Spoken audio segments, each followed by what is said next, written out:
Bonsoir à tous, ravi de vous retrouver en ce jeudi 4 septembre. Toute l'actualité près de chez vous, invités, météo, reportages, décryptage également avec un grand dossier ce soir, bilan et avenir et un premier coup de projecteur en direction tout d'abord de la compagnie des autobus de Monaco et Monabike, très sollicitée ces 2 derniers mois. Marie-Agnès de Rechnevsky, secrétaire générale de la CAM, sera avec nous dans un instant. Un second éclairage ensuite sur la jeune chambre économique de Monaco en compagnie de sa présidente Anna Derrien pour revenir sur ses premiers mois d'exercice et les prochains rendez-vous de la JCE. À quelques jours de la rentrée scolaire, les enseignants reprennent petit à petit le chemin de l'école avec un peu d'avance sur leurs élèves. Nous avons suivi aujourd'hui une jeune enseignante de CE2 de l'école Saint-Charles qui effectue sa première rentrée. Enfin, à la fin de ce journal, vous découvrirez les dernières créations de l'incroyable artiste aux cheveux longs et inspirants, Laetitia Key, actuellement en résidence sur le quai Antoine Ier. Et tout d'abord, ce message du prince souverain adressé ce matin au président de la République portugaise, je cite, « La princesse Charlène et moi-même avons appris avec une vive émotion le dramatique accident du funiculaire de la Gloria à Lisbonne. Ma famille et la population monégasque se joignent à moi pour vous exprimer notre grande peine suite à cette tragédie. Nous adressons nos condoléances aux familles endeuillées et nos vœux de rétablissement aux blessés. Nous associons nos pensées au peuple portugais en ce jour de deuil national. » On ouvre à présent une grande page économique avec un regard ce soir tout d'abord sur la fréquentation cet été à Monaco. Nous sommes allés demander aux commerçants de la principauté si cette période de pointe avait répondu à leurs attentes et si les touristes avaient été au rendez-vous à Monaco ces 2 derniers mois. Enquête menée par Vanessa Dessy. La saison estivale aura confirmé l'attractivité de la principauté auprès d'une clientèle internationale. Les boutiques affichent un bilan solide avec une fréquentation soutenue et un panier moyen en hausse. Les enseignes de prêt-à-porter tirent particulièrement leur épingle du jeu. Globalement, les commerçants parlent d'un été positif marqué par une dynamique forte, surtout pour le mois de juillet. Pour nous, elle a été positive. On a toujours notre clientèle fidèle qui est là et puis on a eu quand même l'apport des touristes qui a fait qu'on a quand même fait une bonne saison. Il me semble qu'il y avait plus de monde, surtout au mois de juillet. Donc le mois d'août a été comme d'habitude entre les deux, mais le mois de juillet, on a fait un très bon mois de juillet. On a à peu près à 5% supplémentaire par rapport à l'an dernier, ce qui est déjà pas mal dans ce contexte. Et voilà, on espère que ça va continuer. On est très content des résultats. Le mois de juillet, on va dire que les résultats ont été meilleurs que le mois d'août, mais en général, on est vraiment très très contente. Je dirais que la plupart de ma clientèle, ça reste quand même des locaux. On n'a pas trop de touristes, donc je pense que la plupart des locaux sont peut-être partis en vacances au mois d'août et sont restés peut-être ici au mois de juillet. Donc pour moi, ça serait l'explication.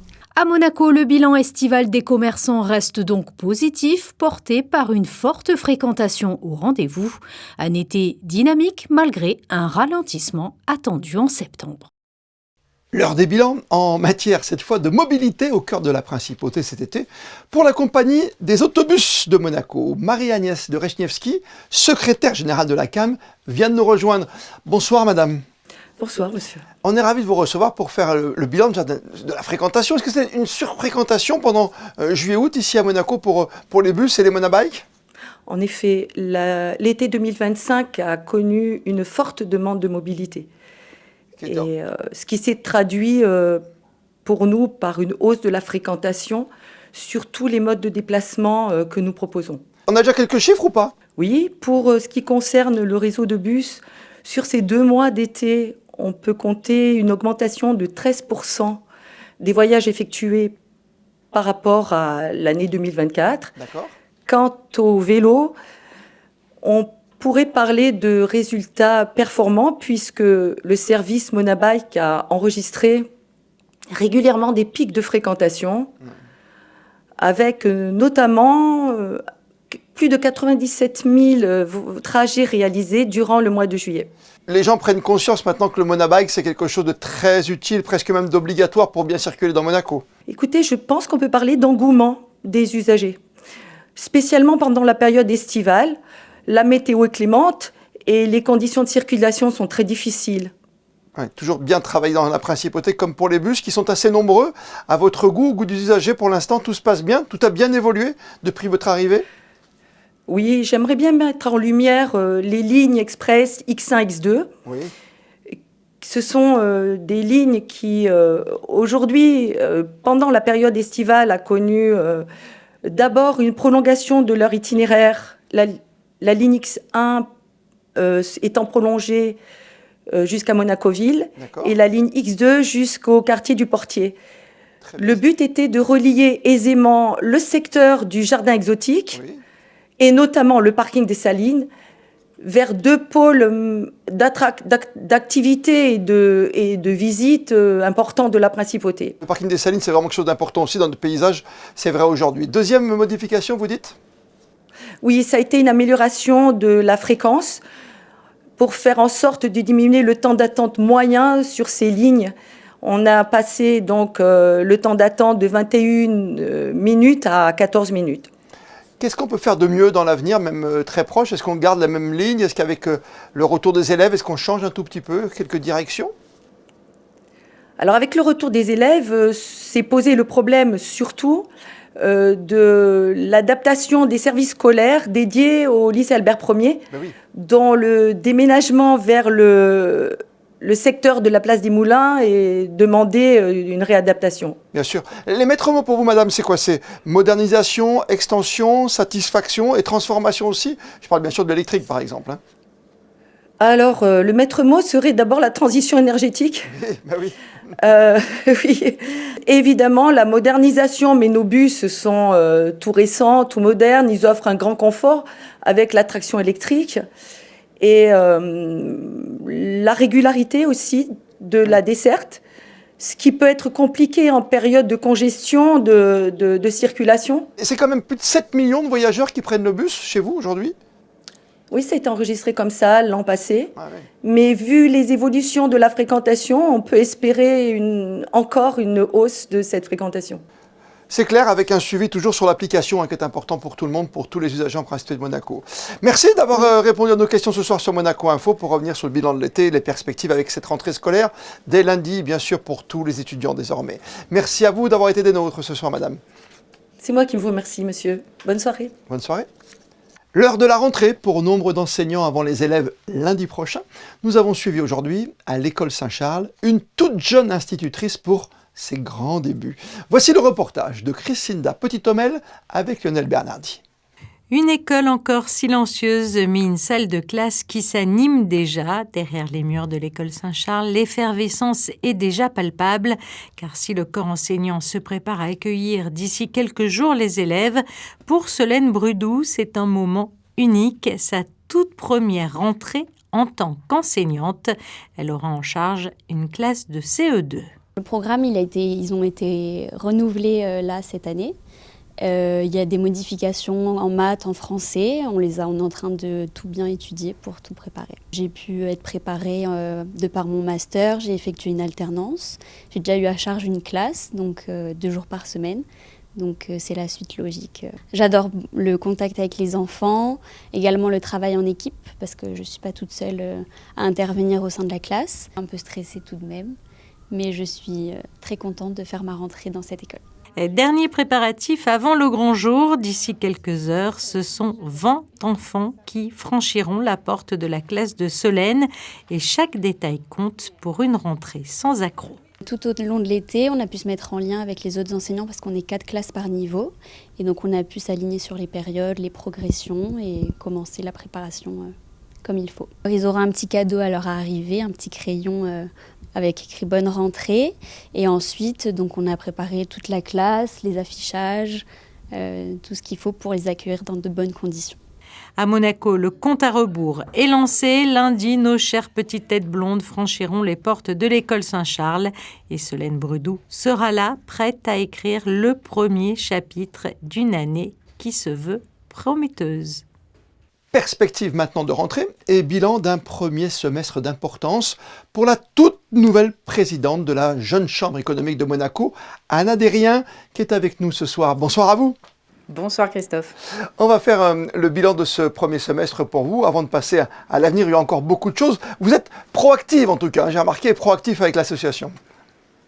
Oui, effectivement, on a été très très proactifs cette année. On a vraiment élaboré énormément d'événements cette année, donc des événements qu'on avait évidemment les années passées.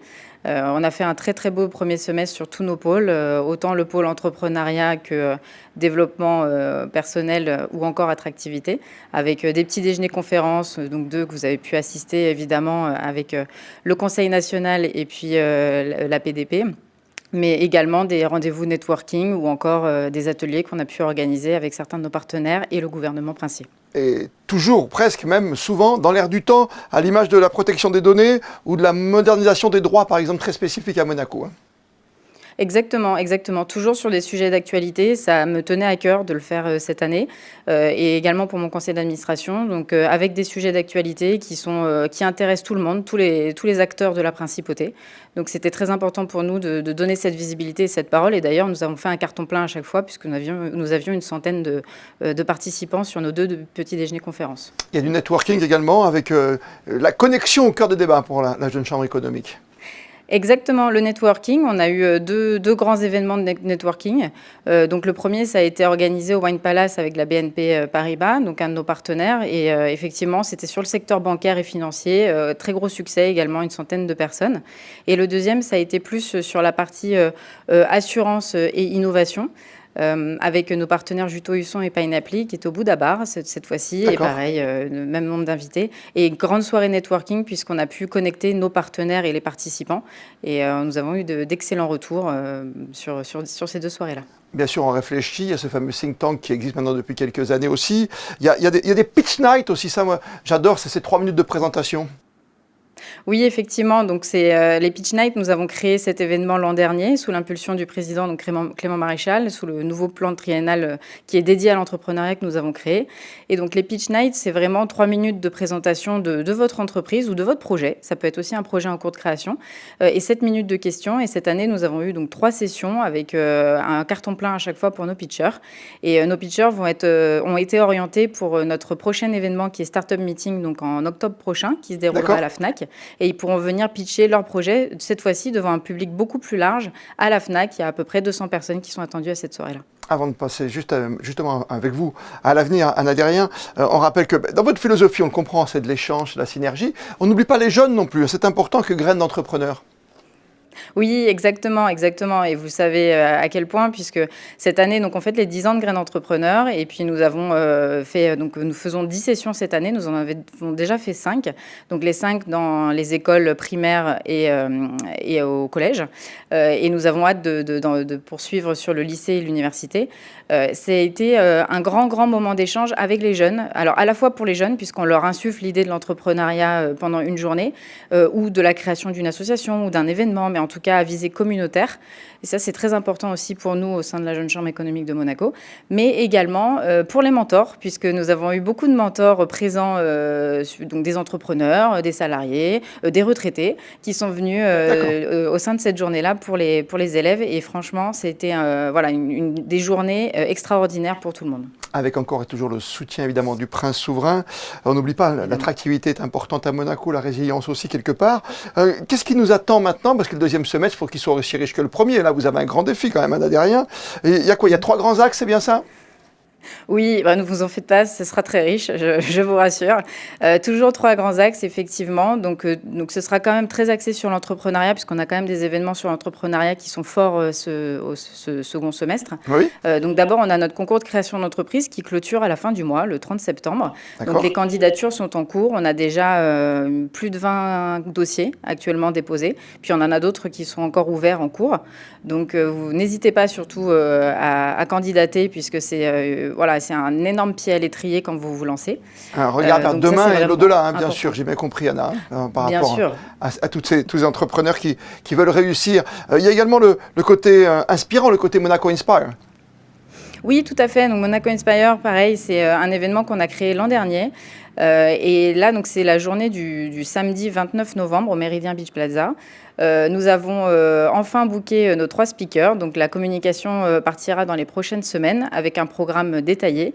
Nous sommes très fiers du travail qui a été fait par les équipes. On a vraiment hâte de pouvoir vous en parler.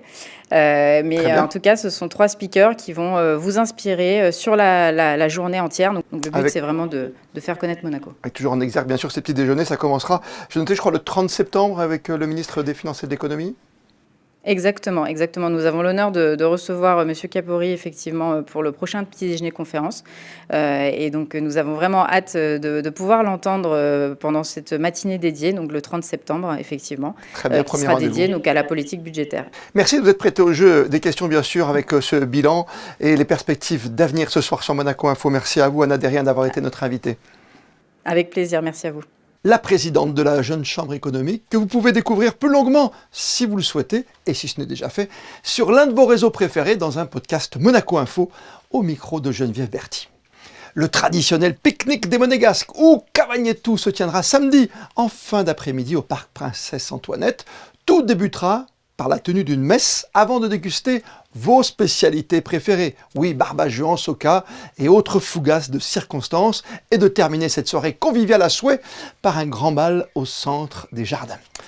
À noter ce week-end la tenue du 14e Salon du Livre au Grimaldi Forum, avec plus d'une centaine d'écrivains attendus et un joli pourcentage d'auteurs locaux.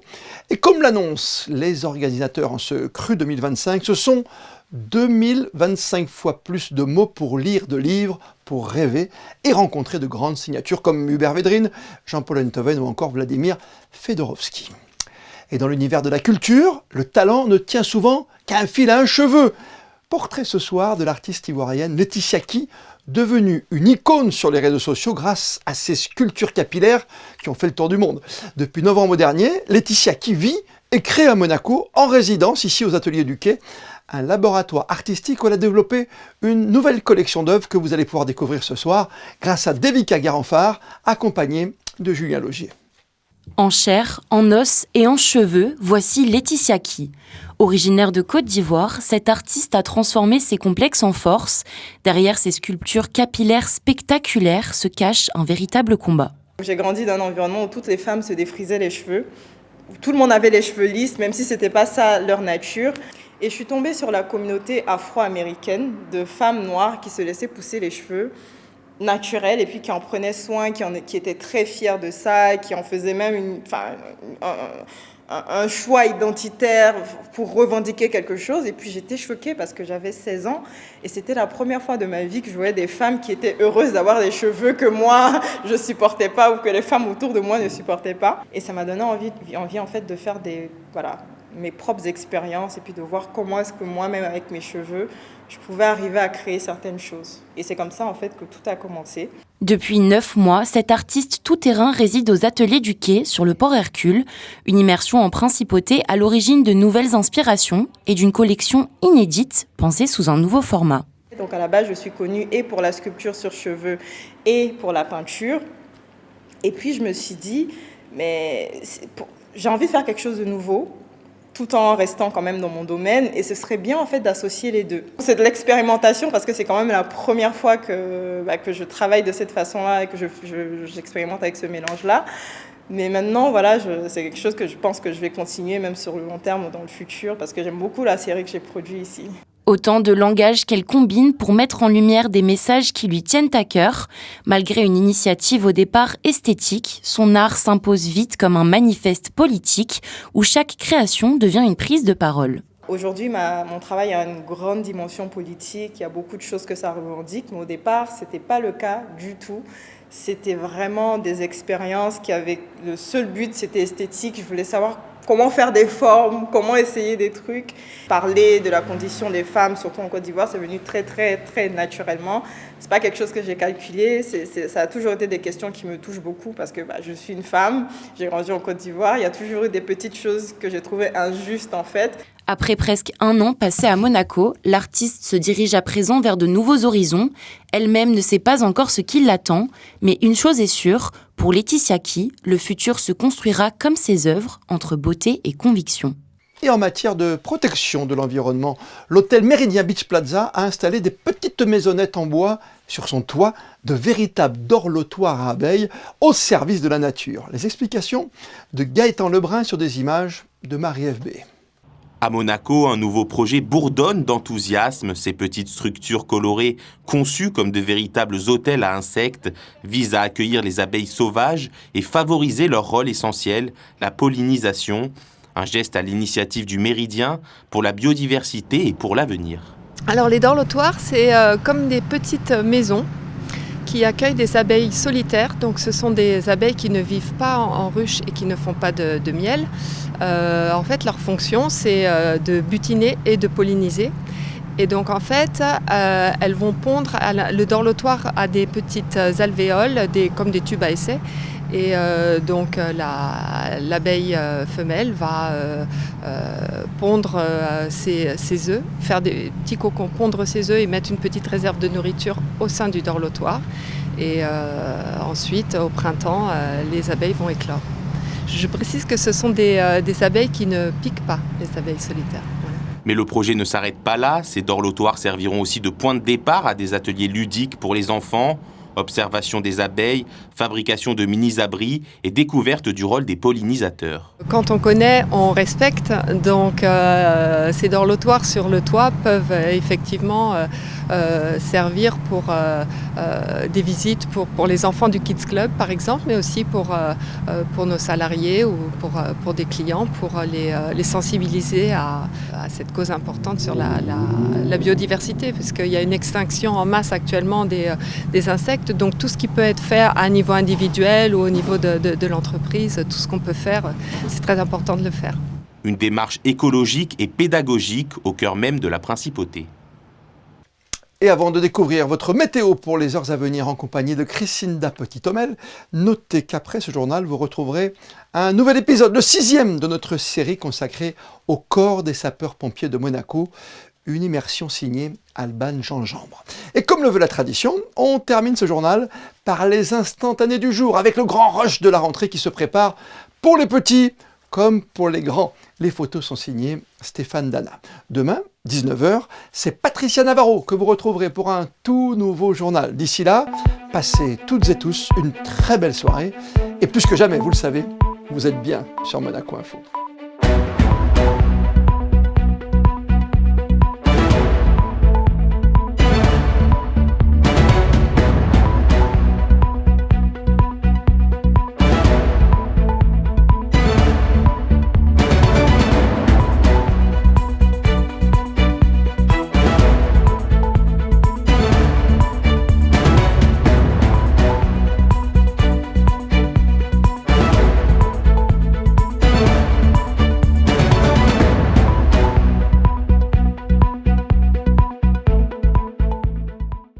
Retrouvez la météo avec Suisse Courtage, votre partenaire de confiance en assurance à Monaco. Protection sur mesure pour particuliers et professionnels. Bonsoir à tous. Demain à Monaco, le temps sera ensoleillé avec des températures agréables. 27 degrés attendus dans l'après-midi, 20 au petit matin. Attention toutefois, quelques averses soudaines pourraient surprendre en fin de journée. Et puis côté calendrier, nous fêterons Sainte Teresa, figure universelle de charité. Elle a consacré sa vie aux plus pauvres et fut canonisée en 2016. Petite anecdote à savoir, avant de devenir la mère Teresa que l'on connaît tous, elle était directrice d'école à Calcutta. Ses élèves la voyaient déjà comme un modèle d'inspiration et de bienveillance. C'était la météo avec Suisse Courtage, votre partenaire de confiance en assurance à Monaco. Protection sur mesure pour particuliers et professionnels.